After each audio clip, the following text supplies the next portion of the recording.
ना exam cancel और ना ही रिजल्ट पर रोक। फिर भी बढ़ गई बीपीएससी की धड़कन। पटना हाई कोर्ट में क्या हुआ? रज्जो, तू यहाँ? तू आज काम पे भी नहीं आई? आज मन्नू की स्कूल की बस लग गई है ना, इसलिए इसको छोड़ने आई थी। स्कूल की बस? पर तेरा मन्नू तो सरकारी स्कूल में पढ़ता है ना? हाँ जी दीदी, अब सरकारी स्कूलों में 200 बसें चल पड़ेंगी, जिसका फायदा मेरे मन्नू जैसे 10,000 बच्चों को होगा। सरकारी स्कूलों ਨੂੰ भी बहुत शानदार बसां ਅਸੀਂ देवांगे। पहले बैच वास्ते 20,000 बच्चे ਦਾ ਅਸੀਂ प्रबंध कर रहे हैं। बीपीएससी 17वीं प्रारंभिक परीक्षा रद्द करने से पटना हाईकोर्ट ने मना कर दिया है। बिहार लोक सेवा आयोग पर पटना हाईकोर्ट ने अपना पहला फैसला दे दिया है। फिलहाल कोर्ट ने प्रारंभिक परीक्षा के रिजल्ट पर रोक लगाने से इनकार कर दिया। कोर्ट ने कहा कि बीपीएससी पीटी परीक्षा दोबारा नहीं होगी और समय पर रिजल्ट आएगा। 30 जनवरी से पहले हाईकोर्ट ने बिहार लोक सेवा आयोग और सरकार से जवाब मांगा है। मामले की अगली सुनवाई 31 जनवरी को होगी। वकील अशोक कुमार दुबे ने कहा कि ये स्वागत योग्य फैसला है। पटना हाईकोर्ट ने आदेश दिया कि 30 जनवरी तक बिहार सरकार और बीपीएससी को काउंटर एफिडेविट फाइल करना है। याचिकाकर्ताओं के जरिए जो भी धांधली अनियमितता का आरोप लगाया गया उस पर काउंटर एफिडेविट फाइल करना है। अशोक कुमार दुबे मेरा नाम हुआ और मैं पिटिशनर का एडवोकेट हूँ। और जो फैसला अभी आई है वो बहुत ही स्वागत योग्य है और हम लोग इसको तहे दिल से स्वागत करते हैं। क्या कहा कोर्ट ने? कोर्ट ने आदेश किया है कि 30 तारीख तक, 30 जनवरी तक बीपीएससी को और सरकार को काउंटर एफिडेविट फाइल करना है।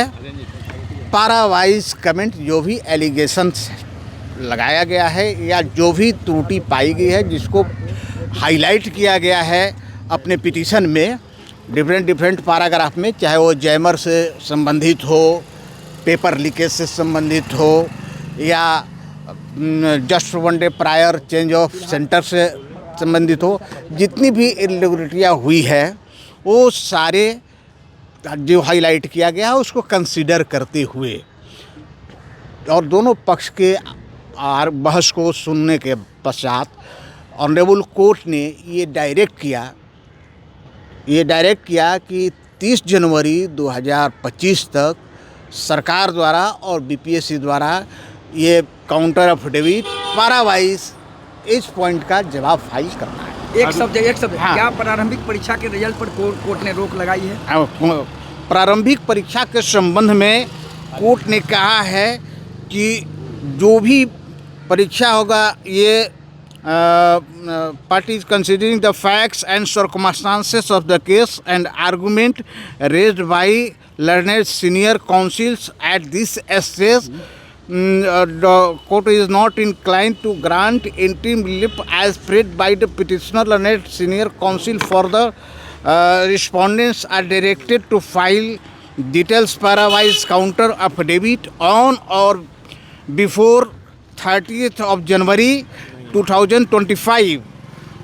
This case will be listed on 31st of January 2025 and it is made clear. This is the important line for you people and all the BPSC examinee.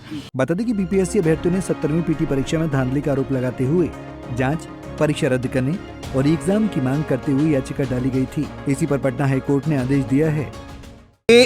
It is made clear that any result of preliminary examination conducted by the commission will be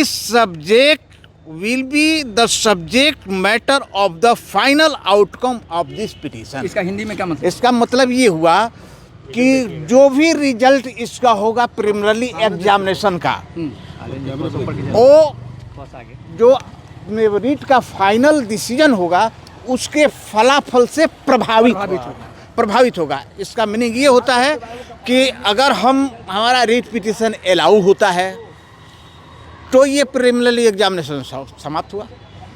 अगर हमारा petition dismiss होता है तो preliminary examination और या जो result होगा वो प्रिवेल करेगा, है ना। तो एक तरह से ये स्टे का दूसरा रूप है।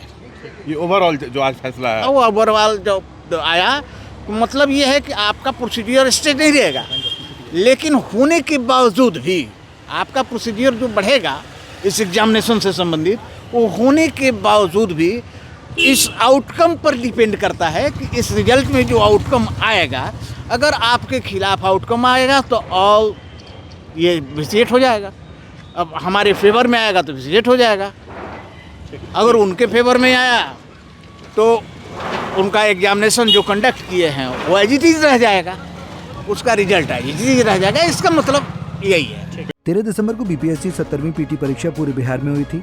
912 सेंटर बनाए गए थे। 4,83,000 अभ्यर्थी परीक्षा में शामिल हुए थे, लेकिन 17वीं बीपीएससी प्रारंभिक परीक्षा में धांधली का आरोप लग गया, जिसकी अब कानूनी लड़ाई लड़ी जा रही है। पटना से अभिषेक कुमार की रिपोर्ट।